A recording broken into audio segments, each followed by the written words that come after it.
बोलो यीशु मसीह की जय। मैं प्रॉफिट सुमनदीप और आपका स्वागत है बिशप अमरदीप मिनिस्ट्री में। प्रभु आपका ब्लेस करे और आप आशीष को पाएं प्रभु यीशु मसीह के नाम से।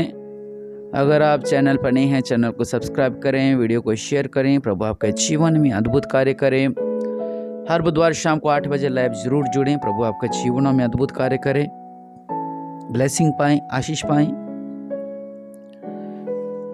अगर आपने कल की प्रार्थना नहीं सुनी थी तो कल की प्रार्थना थी कि प्रभु को कैसे प्रसन्न करें।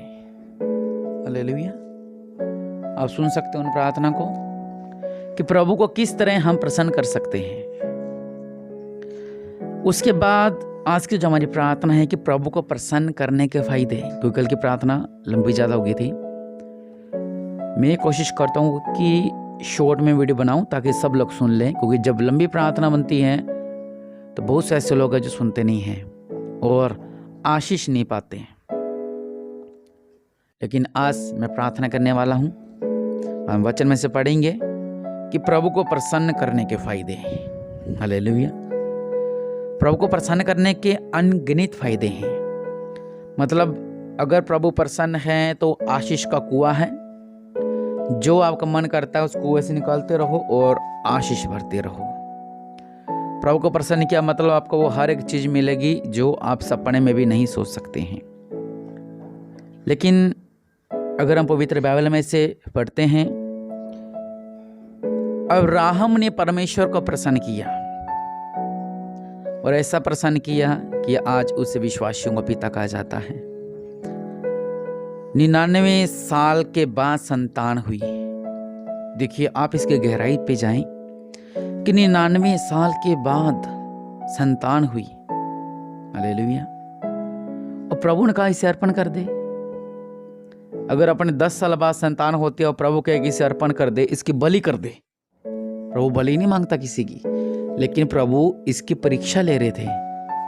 अपन उदाहरण लेके देखें कि अगर प्रभु कहें कि इसको बलि कर दे, हम बलि कर लेंगे। हम कहेंगे ना अभी प्रभु का नाम छोड़ेंगे, हम तो कहीं और चले जाएंगे। हम अपने बच्चा कुर्बान नहीं कर सकते। परमेश्वर ने वहां पर पहले ही एक बलि का इंतजाम किया हुआ था।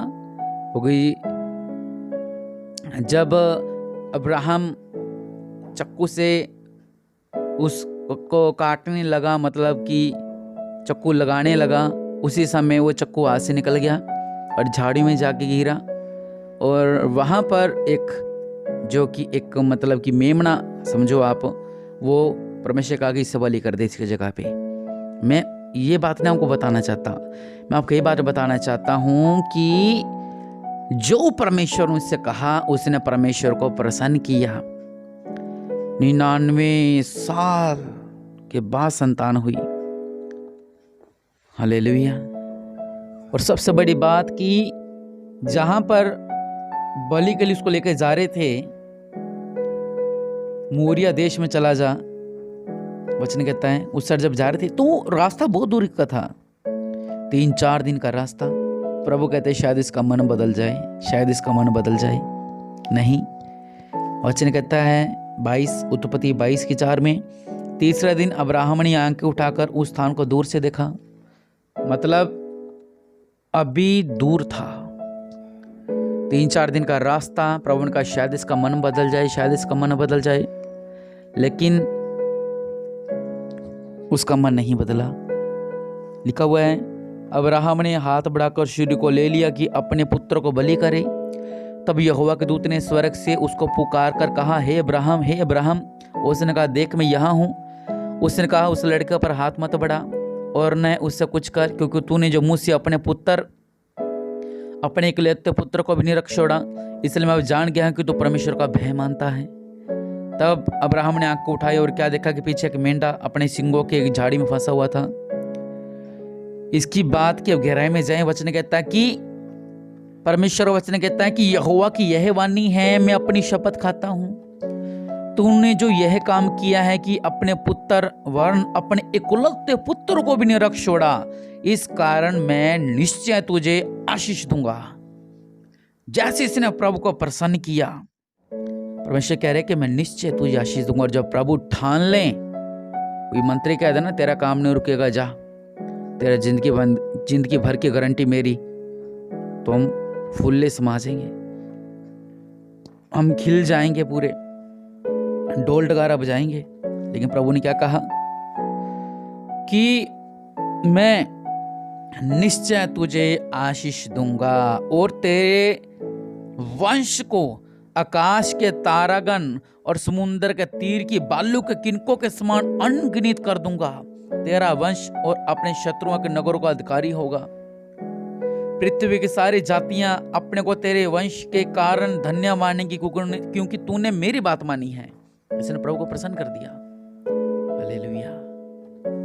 देखिए प्रभु ने कितनी बड़ी आशीष दी इसे।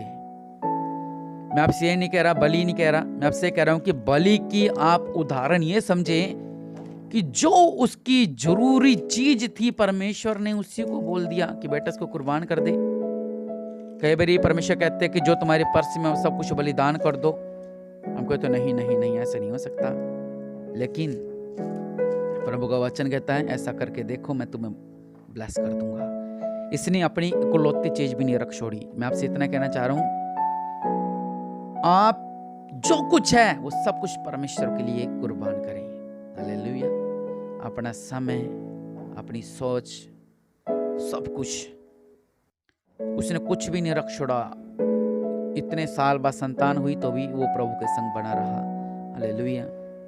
अगर अब हम अय्यूब की बात करते हैं, अय्यूब ने परमेश्वर को प्रसन्न किया, जिस तरह मैं कल आपको बताया था।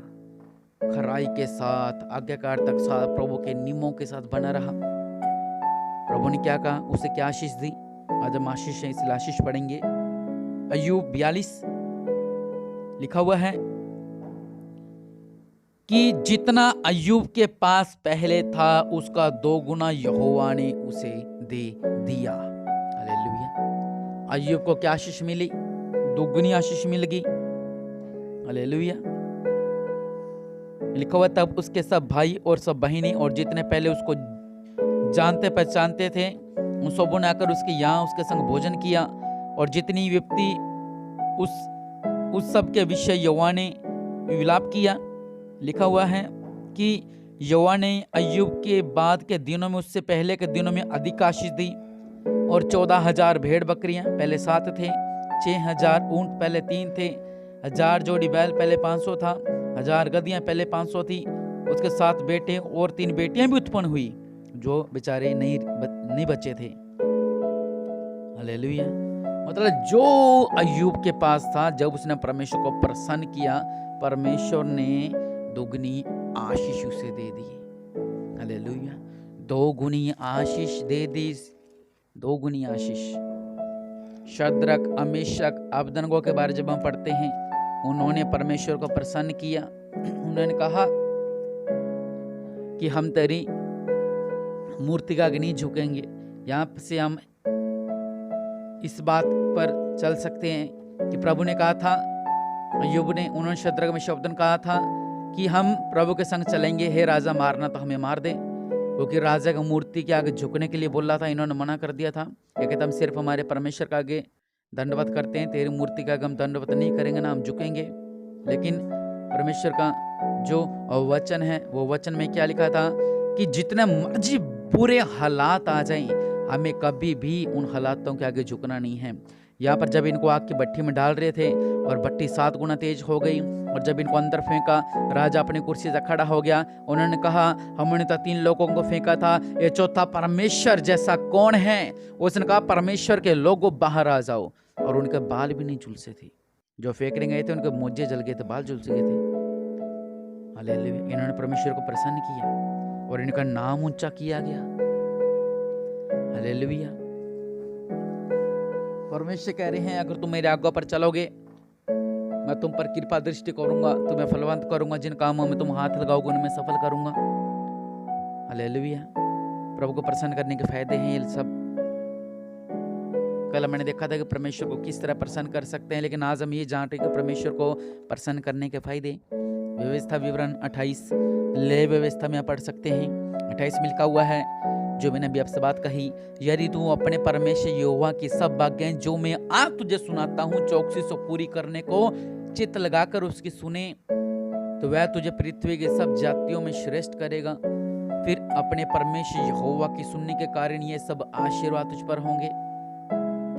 जैसे मैं आपसे कह रहा हूं कि अगर आप प्रभु को प्रसन्न करोगे तो उसके फायदे क्या हैं? जहां पर आप रहते हो वो धन्य हो जाएगा। जिस खेत में आप रहते हो वो खेत धन्य हो जाएगा।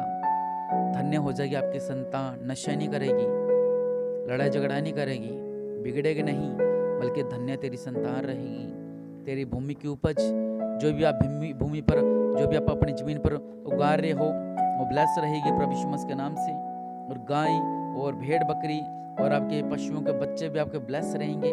लोग मुझसे प्रार्थना करवाते हैं, हमारी गाय बीमार है, हमारी बकरी बीमार है बेचारे, लेकिन फिर भी परमेश्वर उन्हें ब्लेस करता है, क्योंकि उनके भी रोग हो जाते हैं। और जिनके पास है वो इस बात को समझ सकते हैं कि जब उनके गाय बीमार हो जाए तो पूरे गांव का दूध रुक जाता है, उनके घर का दूध रुक जाता है। अगर लहू आने लग जाए तो भी प्रॉब्लम है, गांठे बन जाए तो भी दिक्कत है। लेकिन परमेश्वर कह रहे हैं कि धन्य होंगे तेरे गाय, बैल, भेड़, बकरी। लेकिन ये है परमेश्वर का प्रसन्न करने के फायदे। वचन कहता है धन्य होगी तेरी टोकरी और तेरे कटौती। जो भी आप कमाते हो परमेश्वर करे उसके अंदर मैं ब्लेस करूंगा, तुम्हारा पैसा जो है वो व्यर्थ नहीं लगेगा। वचन कहता है धन्य हो तो भीतर आते समय, धन्य हो तो बाहर जाते समय। इसलिए परमेश्वर का वचन आपसे कह रहा है कि धन्य होंगे तुम बाहर आते समय, धन्य होगे तुम बाहर जाते समय। घर के अंदर आते, घर में आते हुए, घर से बाहर जाते हुए समय ये नहीं कि आपके एक्सीडेंट हो रहे हैं, आपके ऊपर मुसीबतें आ रही हैं, ये नहीं, बल्कि परमेश्वर कह रहे हैं कि मैं तुम्हें ब्लेस करूंगा। और वचन कह रहा है कि जो तेरे शत्रु हैं, जो तुम्हारे शत्रु हैं उनसे मैं तुझे बचा कर रखूंगा, हमेशा तुम्हारी मैं रक्षा करूंगा। वचन कहता है कि मैं तुम्हें सिर बनाऊंगा, पूछ नहीं। मैं और जिन कामों में तुम हाथ लगाओगे उनमें तुम सफल हो जाओगे। जिस भी काम में तुम हाथ लगाओगे उनमें तुम बढ़ते जाओगे। जहाँ पर भी तुम हाथ लगाओगे उसमें तुम ब्लेस होते जाओगे। वचन कहता है यहोवा तेरे लिए अपने आकाश रूपी उत्तम भंडार को खोलकर तेरे भूमि पर समय पर मींह बरसाएगा, तेरे सारे कामों पर आशीष देगा। और तो बहुत तेरी जातियों को उद्धार देगा, परंतु उद्धार लेना नहीं पड़ेगा। ये परमेश्वर का वचन है। अगर आप प्रभु को प्रसन्न करते हैं उसके फायदे हैं। परमेश्वर कह रहे हैं कि तुम पुराने अनाज को रखे हुए नए अनाज को खाओगे। मतलब जो आपका अनाज पड़ा हुआ है और नया अनाज आ रहा है, यानी कि आप लोगों के घर से आटा मांग रहे हो, नहीं, बल्कि प्रभु के लोगों परमेश्वर आपसे प्यार करते हैं। जितना आप प्रभु को प्रसन्न करोगे उतनी आशीष आपको मिलती रहेंगी, उतने ब्लेस्ड आप होते रहोगे, उतने आशीष आप होते रहोगे। इसलिए प्रभु आपको ब्लेस करे और आप आशीष को पाएं इन वचनों के द्वारा। इसलिए घुटनों पर आए प्रार्थना करते हैं। दया करने वाले परमेश्वर प्रभु जी, अगर आज तक इन्होंने आपको प्रसन्न नहीं किया था तो आज आपको प्रसन्न करने हैं। और जो भी आपने आशीषें लिखी हुई हैं कि मैं तुम्हें आशीष दूंगा जो मेरे आगों पर चलेगा, तो ये सारी आशीषें मैं इनके लिए मांगता हूँ। जो भी मेरी इस प्रार्थना को सुन रहा है उसका जीवन में अद्भुत कार्य होने पाए, वो आशीष को पाए, वो ब्लेसिंग को पाए, उसका जीवन में अद्भुत कार्य हो जाए, वो आशीष हो जाए। और प्रभु यीशु मसीह के नाम से प्रभु आपको ब्लेस करे और आप आशीष को पाएं। प्रभु का अनुग्रह आप पर रहे और आप आशीष रहें। इन वचनों को सुने, वचनों को शेयर करें। प्रभु आपको ब्लेस करे। आमीन।